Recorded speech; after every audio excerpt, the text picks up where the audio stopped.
Okay, let's begin this hearing by, I'll start by reading the notice of public hearing. Notice is hereby Use your given. microphone so we can hear you. It kind of gives me feedback here. I'll try to speak up higher, louder. If you're having a hard time hearing, you can come sit a little closer.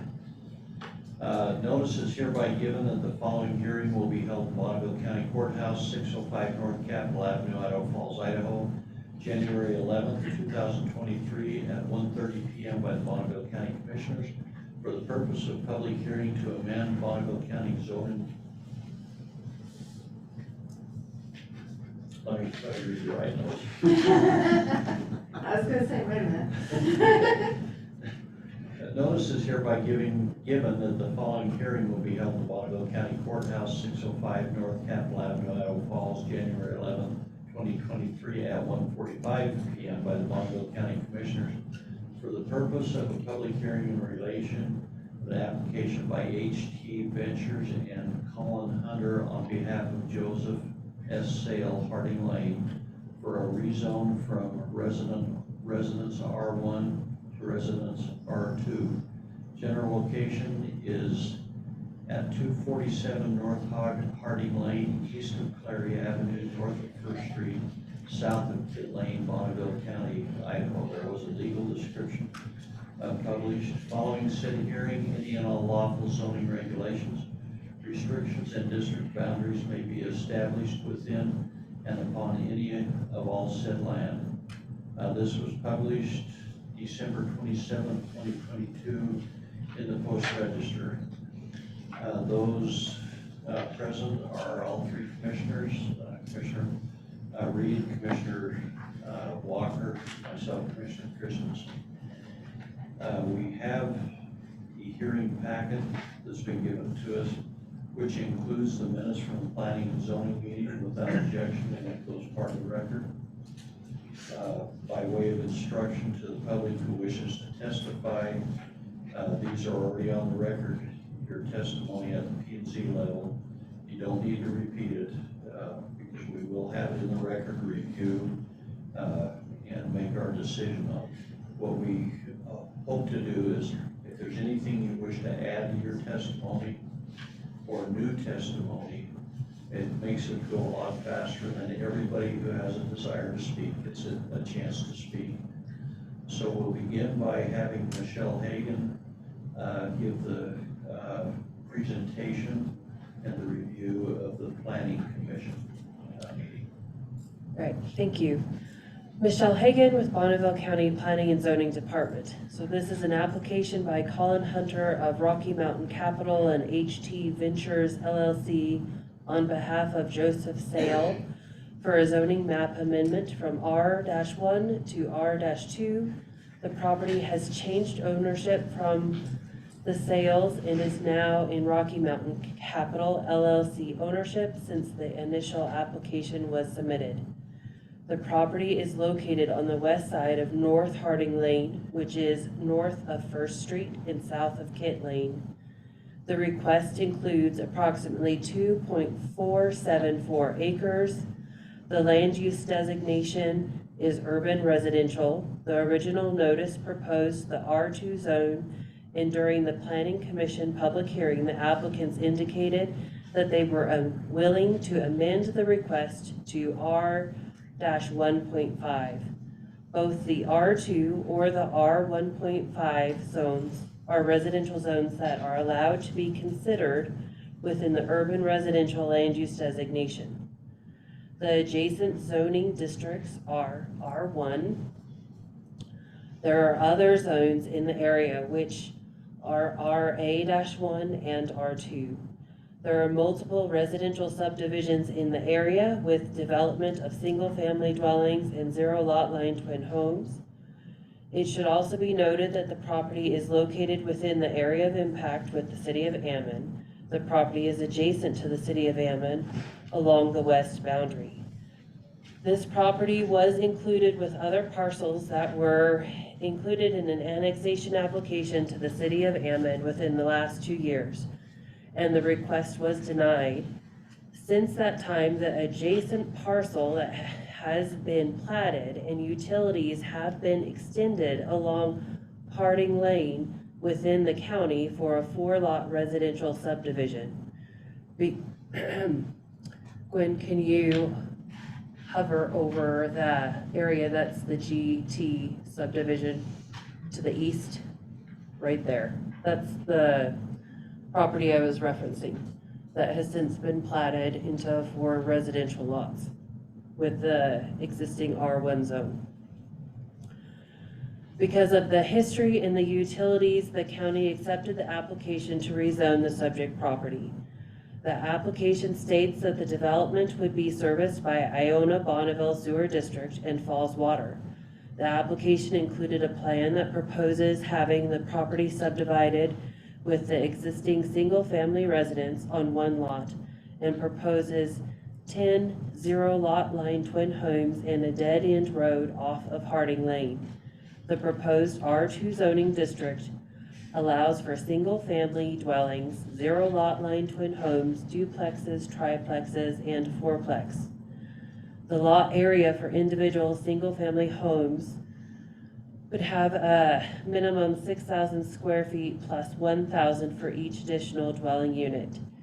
In an R1.5 zone, allows single-family dwellings on a minimum lot size of 6,000 square feet or 0-lot line twin homes with a minimum lot area of 5,200 square feet. The comprehensive plan has compatibility decisions that should be considered in all map amendments. The proposed rezone would increase the residential density in this area. The adjacent properties are developed with single-family dwellings, and there are twin homes in the area. The comprehensive plan indicates that conflicts between residential development must be considered as well as the traffic impact. The R2 zone does allow for multifamily residential dwellings up to a fourplex. However, that concept drawing was submitted proposing the twin homes. The R1.5 zone would be consistent with the housing types in the area. Consideration needs to be made for the proposed increase of residential density in the area.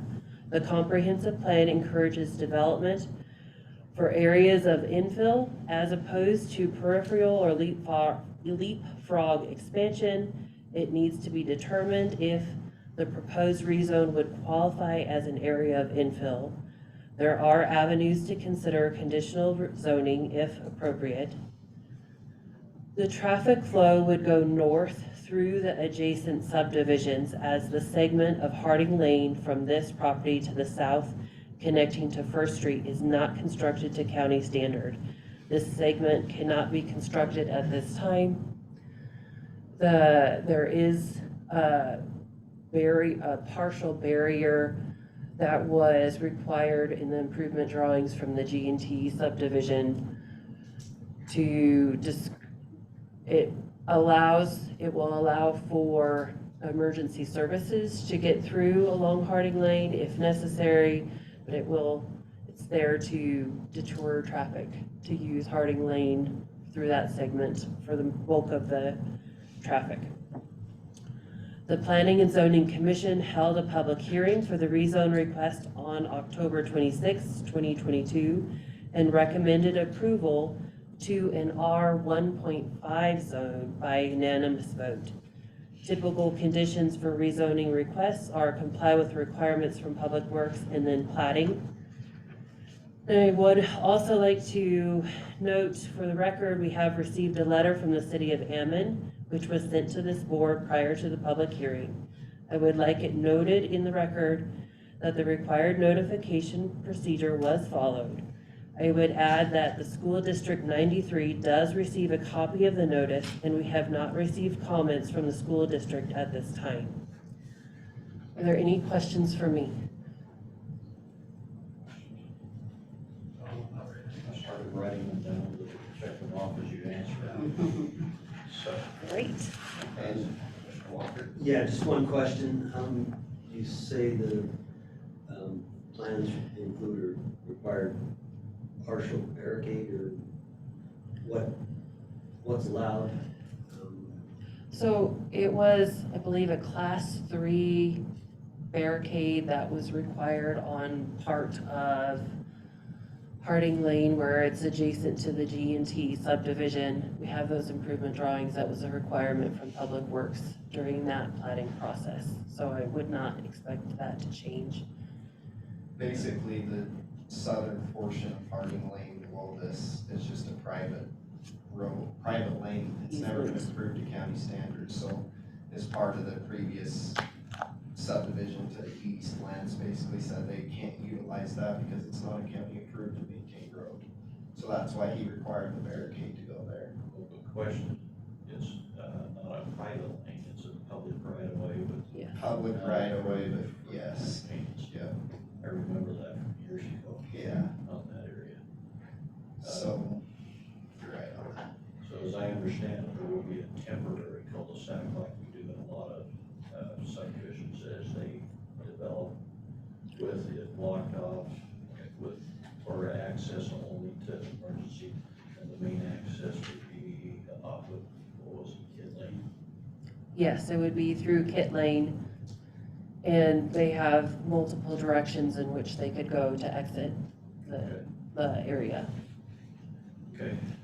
And then just a few things I want to point out to the commissioners as part of the presentation regarding some of the input we've received from City of Ammon, just that, so until the property is annexed into the City of Ammon, even though it's the area of impact, the county comprehensive plan and zoning ordinance still are the governing documents over that piece of property. And just reminder that as our responsibility as we're hearing these things, it's to see if they comply with our comprehensive plan and zoning ordinance and are consistent with what we have outlined in those, so. And as I understand it from Michelle's presentation, this complies with what we've got, because this is not a comprehensive plan hearing change. It's a zone. Right, that complies with what we've outlined in the comprehensive Okay, plan. so it does comply with what we've outlined. Yep. Okay. Question, so that brings up a question, I was gonna wait and hear more about that letter from Ammon. So are we they're not required to apply for them for annexation since it's in the, That's not in our current area of impact agreement, no. That they have to apply with Ammon first, and even if it was, they have applied with Ammon within the last 2 years, and were denied. I like Commissioner Reed has some questions, but I imagine somebody's here from ambulance to speak to that. Yeah, And we can ask. so if there's more questions after that, we can address them, so. Okay, Commissioner Walker. Okay, thank you. Is the owner or representative here? I'm gonna step up here to make it easy. Yeah, state your name and address for the record. Okay, Blake Jolly with Connect Engineering at 2295 North Yellowstone Highway Suite 6, representing the applicant on this property. And I'm gonna try to be pretty brief, just kind of hit some of the highlights of it so we're not repeating what you've already had. But as Michelle mentioned, the property is currently zoned R1, and at the planning and zoning meeting on 10/26, the unanimous approval was for R1.5, not R2, so that we're all on the same page and understand that we're not requesting the R2, it's an R1.5. And some of the differences in that, R1 to R1.5 is in the R2 you can go twin home, 3-plex, 4-plex. In the R1.5 you cannot. And so, as Michelle said, as part of the application and actually a preliminary plat that's been submitted to the county, is adherent to that R1.5, and that is the master plan to do that. A couple things that I'd like to just bring up, that this area is served by, as Michelle said, IBSD and Falls Water. It's not served by a City of Ammon utility, and that's another reason why we believe that staying in the county is a reason why, a reason why to do that. I know some of the questions may be concerned about, well, how many trips, for vehicles per day are coming up. So we did some research into that, and with the latest edition of the trip generation manual that's available, if on a detached home, So you would be, which would be like a single family residence with a garage or whatever. Because of the size of home and the typical person that lives in those homes, you are about 110 trips per day is what this project would produce if you did single family residences at that density. Attached, which twin homes would be a part of, due to their use and the typical people that live inside those, it cuts you down to 33. And it's just based on solely the type of individual or family that lives in there and the number. That's where that comes from. So it almost seems backwards, but it's not, based on the research that's been done on who lives in which type of residence.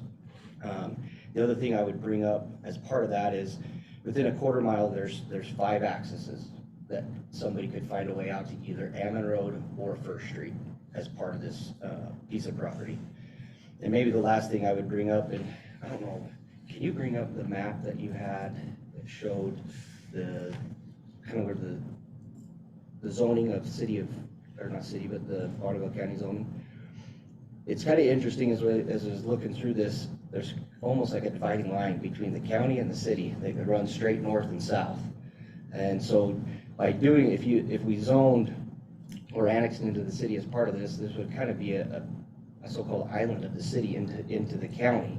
And as part of my thought process there would be, it'd make a whole lot of sense if the utilities in those roads were provided by the city of Ammon. But these utilities are all provided by a utility company that services strictly areas, a lot of areas inside the county. And so it's just kind of interesting to me that's where the line goes, but it runs north-south and everything to the east is in the county. The second thing I'd like to bring up is if we're looking at these areas that may redevelop as First Street changes, if on the south side of First Street, you've got the R2, because it is on First Street, allows for, closer proximity to a higher density street that they have plans to widen and all that kind of thing, those kind of things. So if you redevelop the north side, it would kind of appear that you'd probably continue that R2 immediately adjacent to First Street, but then also on the west side of this, the property in Ammon is zoned R3, which is one of their higher density and highest density zones that they allow. So if you step that down, in planning to be able to transition from higher density to lower density, it does kind of make some sense in my mind to go R2, R1.5, and then you get to the R1. To me, it's a natural step down in densities as you work your way away from that arterial. So just kind of some thoughts that we had as we were trying to plan this out, and so I'd stand for any questions if you have them. I have one question. You're aware that Falls Water and Iowa Bonneville sewer service the end portions of those also? Correct, yep. So, Yeah, that Bridgewater subdivision just to the west and all that stuff to the west is all IBSD and Falls Water. so just to make clear, everything in blue straight up is still in the county. That's the way I understand it. Is that correct, Austin, Michelle? I guess I can ask Ann, our representative, why they left it there, and get that attitude when you get there. So, okay. Thank you. Is there anybody, is the owner here that wishes to follow that? If he doesn't talk, can he jump in if we have any rebuttal? Is that okay? Yeah, at the end, you have a chance to rebut, so, yeah, respond to the question. Okay, with that, we'll open the hearing to public testimony. And lest I forget, we have a lady on here, Marion Wagner. Is that correct? Yeah, do you wish to testify, as I understand Yes, please. it? Okay, go ahead. Have you testified before? My name is Marianne Wagner. I live in Island Park, but I own the property at 3233 First Street, which is immediately south and on the west side of the proposed property. If you could bring up the map on the screen again, if you don't mind.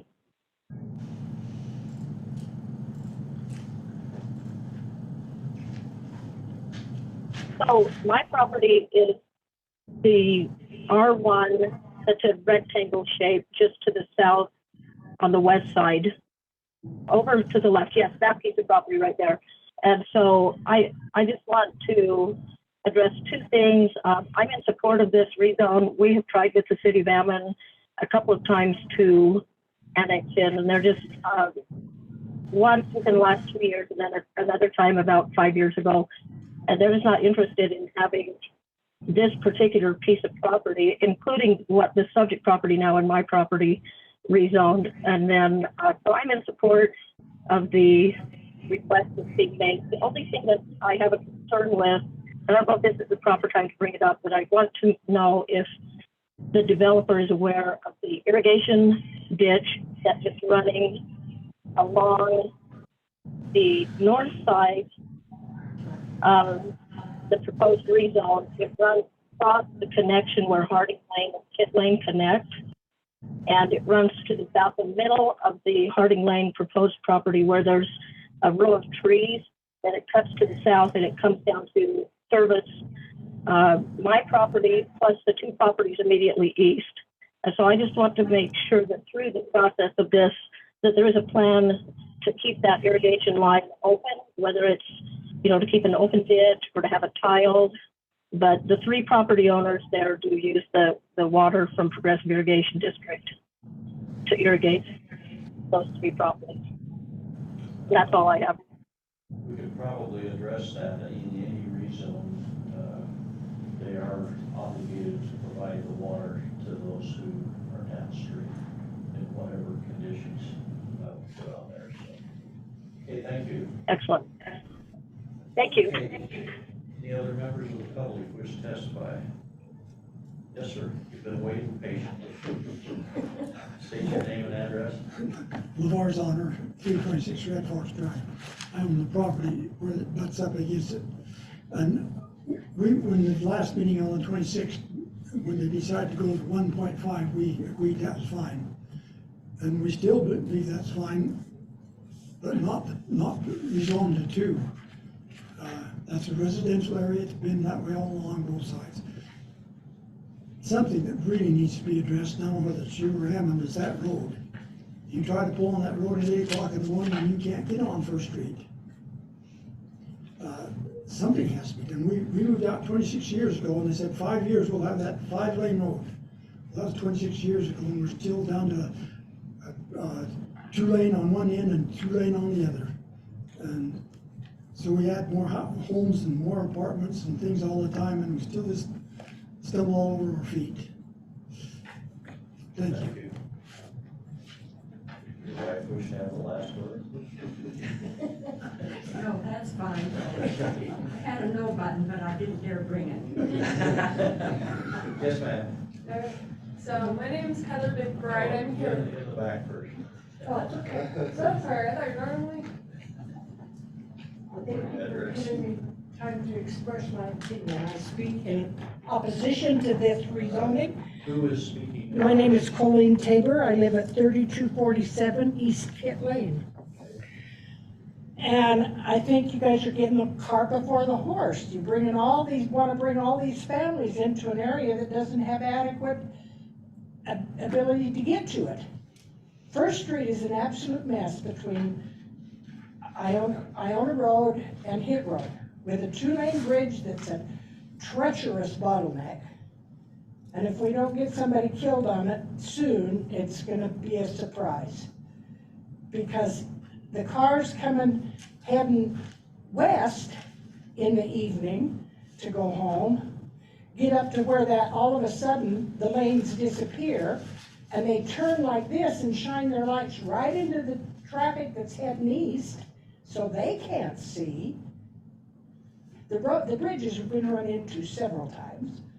Now you're wanting to put another road that doesn't have access with more families, and Kit Lane wasn't designed from the intersection as it goes around the corner to handle that kind of through traffic.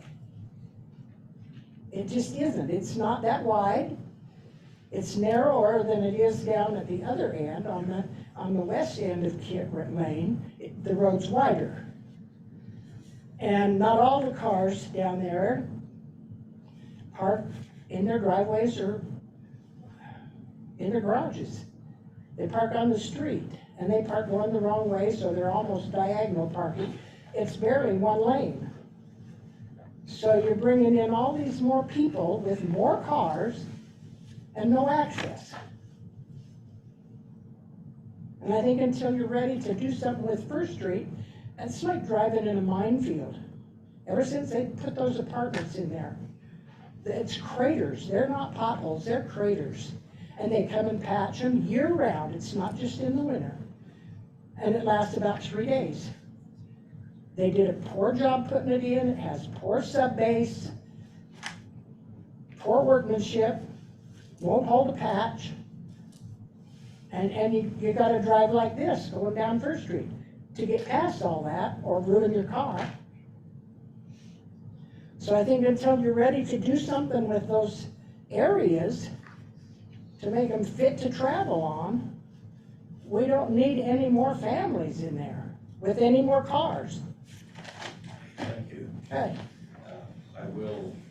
They do have a representative of the city of Amity here, and a large part of what you're talking about is. I understand that we got We'll ask her- multi-people involved, We'll ask her to take those comments. but the bridge definitely needs some looking at. Right. Okay, now. Check behind me this time, so sorry. Okay, my name's Heather McBride. I'm here at the City of Ammon, 2135 South Ammon Road. It sounds like you have our letter that was sent the other day. It is on the record, is my understanding at this point, so I don't know that I need to go over it. Other than it is contiguous, it has been previously annexed, requested to annex. The last annexation was requesting R2A, which is a zone that allows up to 8 attached units, 12 units to the acre. This is obviously less dense, and something around the R1.5 would be equivalent to our R1A, which is a low density residential zone, as well in the city of Ammon. If there's any questions that I can address with the letter, or anything you'd like me to speak more on. I have quite a few. Okay. Based on that, because it talks about the application for annexation was submitted, but that was a comprehensive land use plan change. And you're aware that this is a zone change, correct? Yes. And the comprehensive plan, as Austin pointed out, we're obligated to look at the comprehensive plan in the county. Now, let me make sure I understand the R1.5 is similar to what you said is Ammon's R1. It's an R1A. R1A, which you said would be okay. It's a low density, it would be compliant with our comprehensive plan, yes. Okay, so that answers that question. The application was denied, and I understand that the first application, somebody here said that they had applied, I think it was a lady online. Is that part of that first annexation? So the one that I was referring to was 2 years ago, that was in, late 2020. That application for, the properties on Harding Lane, it was a larger piece, about 4 acres, I believe it included that one on the First Street. And it included all the way Yes. that annexation. And, that was denied. It was actually pulled by the applicant. It was never decided on by city council as a denial.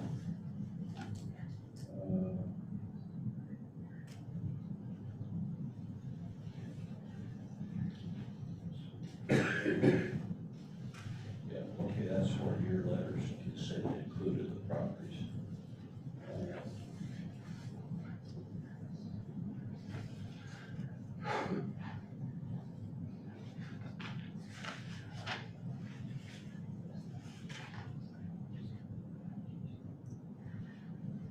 Okay, and, I think Austin pointed out that we did send out the proper notices, and, you're requesting that we solicit input for District 93.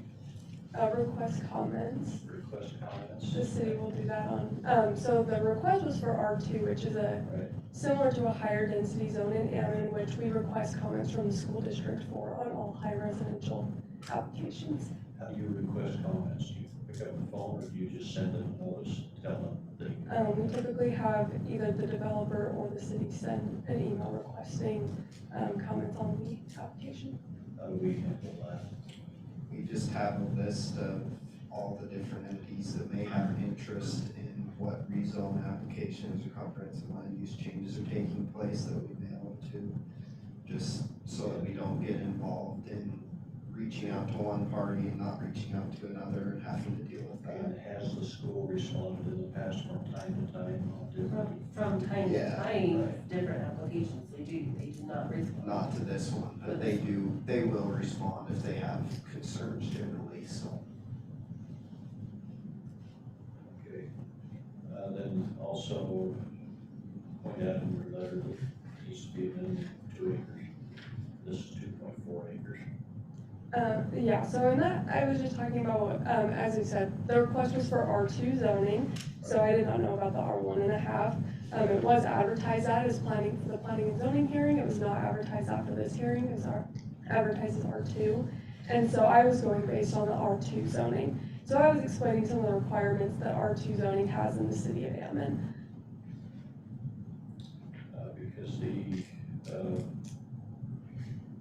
And that's just in our city code. that's in your city code, yeah. But, so you're aware that this 2 acres complies with. With that section of it, yes. What that section was.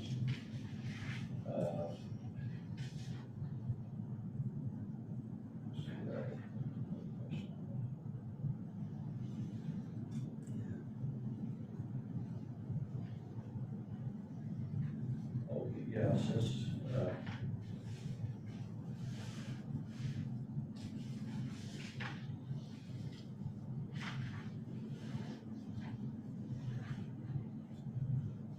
okay, that's your high density criteria that requires.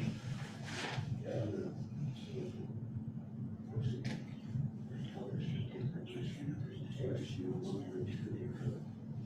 So when that was denied by the city of Ammon, you're aware of this, governing body has the ability to put additional restrictions, for example, like the recommendation that our P and Z made to go to 1.5, people they requested 2. Why didn't Ammon do that at the time? If that's the density that they desired. So at the time that it went to city council, it was over that comprehensive plan land use amendment. As I said, the annexation was pulled before the city council made a decision on that. And they were looking to make it a medium density residential, for that section. And so that section was denied based on density with some, and that was the city council's findings on that. Okay, that's all the questions I have. Questions? Mr. Reed?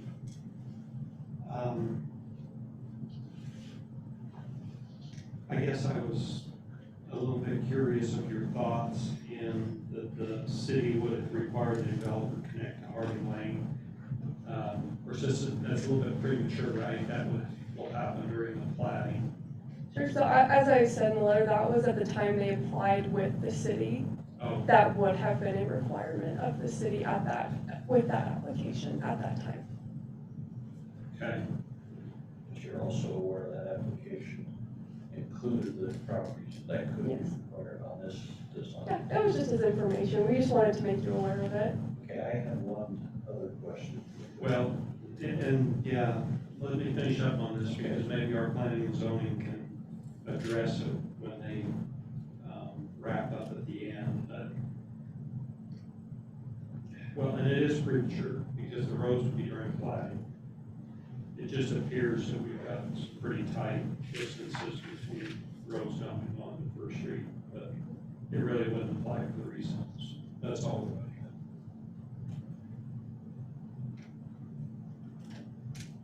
Okay. Thank you. Thank you. Anyone else wish to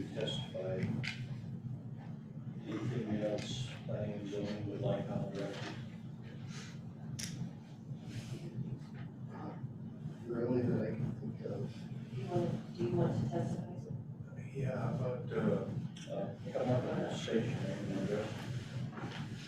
address. my name is Mitch Nikolai Stray.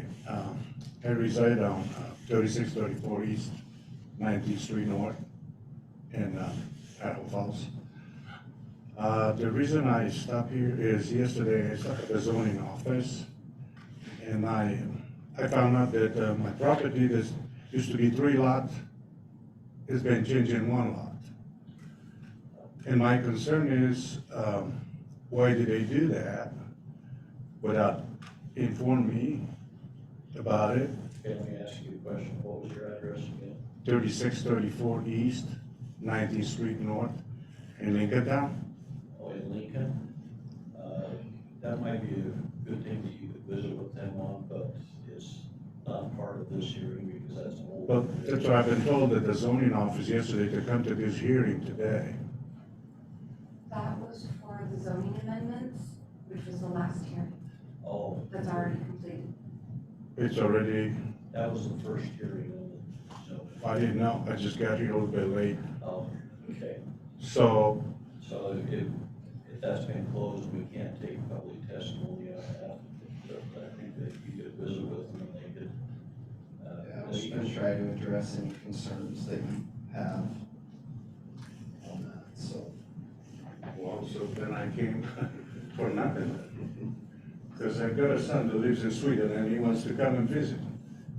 Because they turned it in 1 lot. I cannot build anything else on it, only 1 house. Yeah, we can work with you on that, so. Can you? Yeah, I appreciate that. Yeah. I'm not informed, I don't know much about it, so. yeah, we'll see what we can do, so. Okay. Yeah, thanks for coming. in. Yeah. So that's it, I can leave now? Okay. Fine now. Thanks for listening to me, at least. Do you have his phone Does the number? Okay. owner wish to have any follow-up?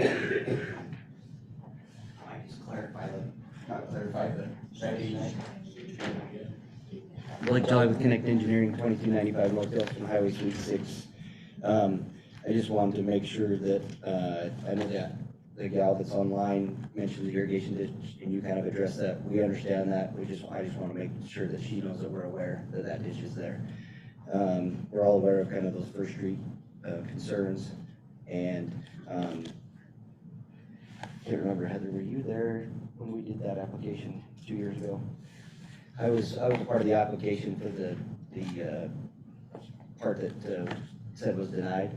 Part of that, maybe a little bit of history on it, from what I remember 2 years ago was, they went in and it was gonna end up being a conditioned rezone, and everything that they wanted to condition it to was not gonna be applicable to what the owner could accomplish with his needs, and so basically at the hearing, he pulled his application, that's why it never was voted on. So just maybe a little clarification. And I was just gonna clarify for Commissioner Reed, one of the questions that he brought up about street access, frontages, things like that. So we can really only require them to improve the frontages that they face on. And the applicant and engineer have been in contact with Road and Bridge about spacing and all those other things that will be taken care of at body, so. Okay, any other follow-up? Okay, Sorry, Mr. Chairman. I guess in my mind, I'm still trying to make sure that I'm clear about, and Austin, you can answer this for me. The difference in housing density between R1 and 1.5. So how many more cars are we talking, or how many more So doors? in your R1, you're limited to just single-family dwellings. Right. So really, when you step up to R1.5, you're gaining the twin homes that they can have a shared lot line. Lot sizes are, The 5,200? yeah, 5,200 For a twin home, and then 6,000 for for single family. single family. So you're not a huge increase in density from 1.5. 2 or 3 years, Yeah, it's probably not overly big. if they went, or the twin home, all of this, Yeah. the others. Right. Yeah, so can I follow up? So in my mind, it makes less of a difference on a small parcel like this. Correct. If you're talking 30 acres, then 1.5 is gonna make a bigger difference than what it is on 2 acres. Okay, that helped. Okay, well, thank you, everybody, for being brief and right to the point. We'll take this issue under advisement. Austin will visit with each of the commissioners individually, get their input, and put together some proposed findings. We'll send notice of that. We don't publish those. We'll put it on our agenda, usually on Road and Bridge Wednesdays. But Austin will bring that, and we'll discuss what he's proposing, make any changes, adopt it